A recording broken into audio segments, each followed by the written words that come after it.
السلام علیکم ورحمۃ اللہ وبرکاتہ۔ میرے بھائی اور دوستو، اس ویڈیو میں ان علماء کرام سے آپ جانیں گے 3 قسم کی رائے۔ بعض کا رائے ہیں امیر معاویہ رضی اللہ تعالیٰ عنہ باغی تھے، اور بعض کی رائے ہیں کہ وہ ایک معزز صحابی ہی تھے اور دین اسلام میں ان کا اہم مقام ہے۔ اور تیسری قسم علماء کرام کہتے ہیں کہ امیر معاویہ رضی اللہ تعالیٰ عنہ کے بارے میں سکونت اختیار کرنی چاہیے، ان کو تنقید کا نشانہ بنانا گناہ ہے۔ پہلے ان علماء کرام کو سنیے اور کمنٹس میں اپنی رائے پیش کیجیے۔ آخر میں اس پر بحث کریں گے کہ آیا ایسے بیانات سے پیدا ہو رہا ہے یا نقصان۔ میں معاویہ بن ابی سفیان، مغیرہ ابن شعبہ، عمر ابن عاص، بسر بن ارطاہ رضی اللہ عنہم اجمعین کو اس حوالے سے صرف عزت کرتا ہوں کہ وہ اصحاب ہیں، باقی جو ان کے اعمال ہیں وہ اللہ کو خود جواب دہ ہے۔ میں لعنت کا قائل نہیں ہوں، لیکن ڈنکے کی چوٹ پہ بخاری و مسلم کے احادیث کی روشنی میں ان کی غلطیاں بیان کرتا ہوں، جو غلطیاں الحمدللہ میں نے نہیں ہے، نبی صلی اللہ علیہ وسلم نے پہلی پریڈکشن کی تھی کہ انہوں نے امتن کم پانا ہے، یہ میں نے نہیں بیان کی ہے، نبی صلی اللہ علیہ وسلم۔ اور میں عمار کو باغی جماعت قتل کرے گی، وہ اللہ کی طرف بلائے گا، وہ دوزخ کی طرف بلائے گی۔ صحیح بخاری 2812 2818۔ یہ نبی صلی اللہ علیہ وسلم کو کوئی ٹیچ کرنا چاہتا ہے کہ تم نے کیوں یہ نعوذ باللہ من ذالک گستاخی کی ہے اصحاب کی، یہ بات کہہ کے کہ باغی جماعت دوزخ کی طرف بلانے والی۔ اپنے ایمان کی فکر کریں۔ اہل سنت رہنا ہے تو حضرت امیر معاویہ رضی اللہ تعالیٰ عنہ کا منصب فقط یہ ہے کہ نسبت صحابیت کی وجہ سے کف لسان ہے، چپ، تان و تشنیع نہیں کر سکتے، لان تان نہیں کر سکتے، نشانہ تنقید نہیں بنا سکتے، کافر اور فاسق نہیں کر سکتے۔ قتال صفین میں جب جنگ صفین ہو گئی تھی، بغیر شک و شبہ کے حق مولا علی المرتضیٰ کے ساتھ تھا۔ یہ گڑمڑ کرنے کی اجازت نہیں، یہ منافقت اور مداہنت ہے کہ پتہ نہیں حق ادھر تھا یا معلوم نہیں حق ادھر تھا، یا یہ کہنا کہ دونوں طرف صحابہ ہیں، دونوں طرف حق ہے، ہم کچھ نہیں کہہ سکتے۔ نہیں، اتنے فیڈر میں دودھ پینے والے بچے نہ بنو۔ اب صاحب فتح القدیر لکھتے ہیں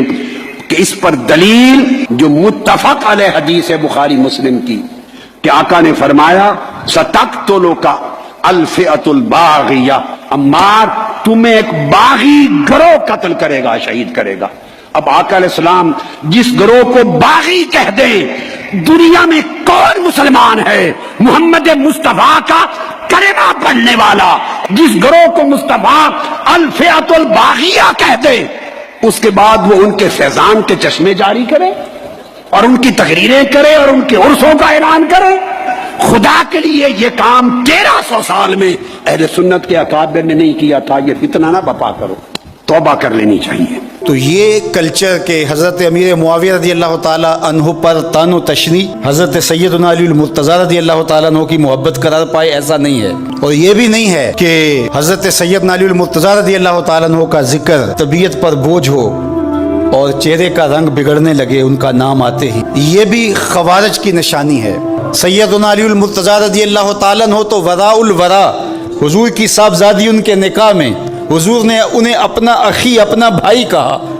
لیکن حضرت امیر معاویہ رضی اللہ تعالیٰ عنہ بھی تو کاتب وحی رہے ہیں، اور حضور نے ان کے لیے بھی علم اور حلم کی دعائیں کی ہیں۔ تو اس لیے ہمیں کوئی حق نہیں پہنچتا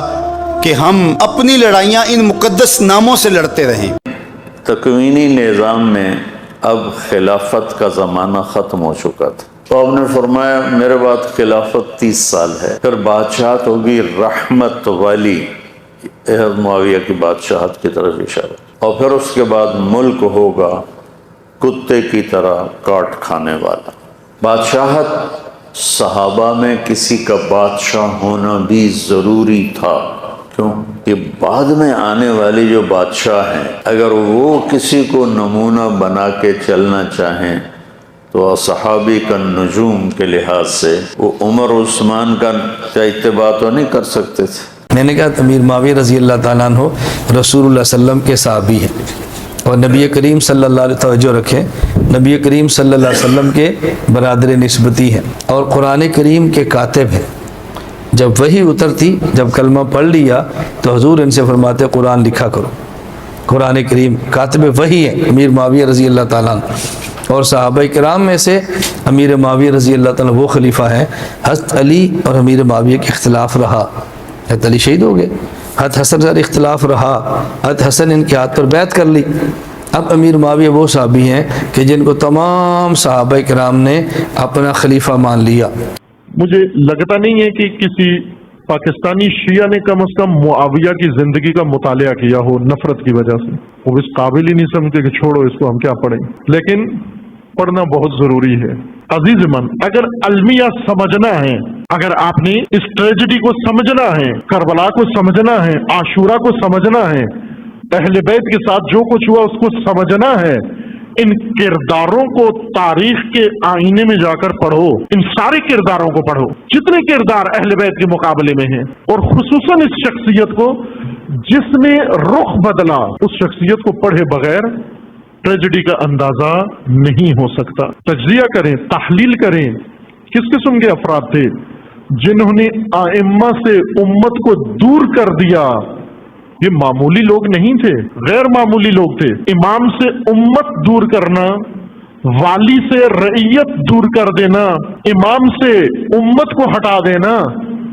یہ غیر معمولی کام ہے، یہ ہر آدمی نہیں کر سکتا۔ آپ ان کی شخصیت کو پڑھیں، کس صلاحیت کے مالک تھے اور کیا کیا انہوں نے، کس مکر سے کام لیا، کس فریب سے کام لیا، کس جھوٹ سے کام لیا، کس دغابازی سے کام لیا، کیا کچھ تاریخ کو مسخ کیا، اس مقام تک پہنچنے کے لیے اہتمام کیا کیے انہوں نے، کتنے علماء خریدے، کتنے قاضی خریدے، کتنے اہل منبر خریدے، کتنے قلم خریدے، کتنا اس پہ خرچ کیا، پھر جا کر کہیں علی کو جا کے گھر بٹھا دیا، اولاد علی کو گھر بٹھا دیا، زندانوں میں پہنچا دیا،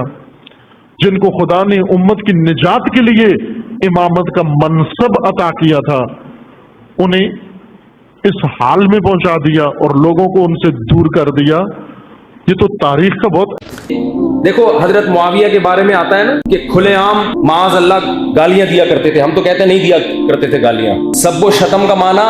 ہمیشہ گالیاں کرنا ہے ہی نہیں، اس کو حدیث سے ثابت ہے یہ بات۔ یہی بات اہل بیت کے بارے میں بھی ہے، یتصاب بانی، صحیح حدیث میں ایک دوسرے کو کیا کر رہے تھے سب، وہاں کوئی گالیوں کا ترجمہ نہیں کرتا کیونکہ وہ اہل بیت کا مسئلہ ہے، یہ حضرت معاویہ کا مسئلہ ہے۔ ایک صاحب حضرت معاویہ کے خلاف بہت بولتے تھے، میں نے کہا آپ جو حضرت معاویہ پہ اتنے سارے اعتراضات کر رہے ہیں تو اس سے تو معاذ اللہ یہ معلوم ہوتا ہے معاذ اللہ کہ وہ فاسق تھے، کیونکہ اپنے ظالم بیٹے کو حاکم بنایا، معاذ اللہ شرابی کو خلیفہ بنایا، داماد رسول کے خلاف جنگ لڑی خواہشات کی بیس پہ، وہ عادل ہو سکتا ہے؟ وہ تو فاسق ہو گیا نا معاذ اللہ۔ لیکن میں نے کہا تمام محدثین حضرت معاویہ سے حدیثیں نقل کرتے ہیں، جبکہ فاسق کی حدیث نقل کرنا جائز نہیں ہے، نقل کریں گے تو ضعیف ہونے کا حکم لگایا جائے گا، جبکہ حضرت معاویہ سے منقول حدیثیں بخاری اور مسلم میں بھی ہیں، تو فوراً مان لینا چاہیے تھا کہ یار میرا علم امام بخاری سے زیادہ نہیں ہے۔ امام بخاری حضرت معاویہ کو عادل قرار دے کے ہی تو حدیثیں لے کر رہے ہیں، لیکن فوراً تعویلات شروع کر، وہاں عادل سے ایکچولی یہ مراد ہے کہ عادل کا مطلب پتہ نہیں کیا مطلب ہے جو یہی جان۔ اور دوستو ایسے نظریوں سے کچھ پیدا نظر نہیں آ رہا، ظاہراً تو دونوں طرف محب مدعی بن رہے ہیں لیکن عملاً اپنی ہی خواہشات سے زندگی گزار رہے ہیں۔ نہ کوئی امام حسین علیہ السلام کے نقش قدم پر چلنے والا نظر آ رہا ہے اور نہ کوئی امیر معاویہ رضی اللہ تعالیٰ عنہ کے نقش قدم پر، اور نقصان اتنا ہوا کہ مومنین اسلام دو فرقوں میں بٹ گئے اور اغیار ہم کو دیکھ کر خوش ہو رہے ہیں۔ افسوس ایک ہو کر اغیار کے سامنے اسی سے پھیلائی ہوئی دیوار بن کر زندگی گزار لیتی تو اچھا ہوتا۔ ویڈیو تک اجازت دیجیے، والسلام۔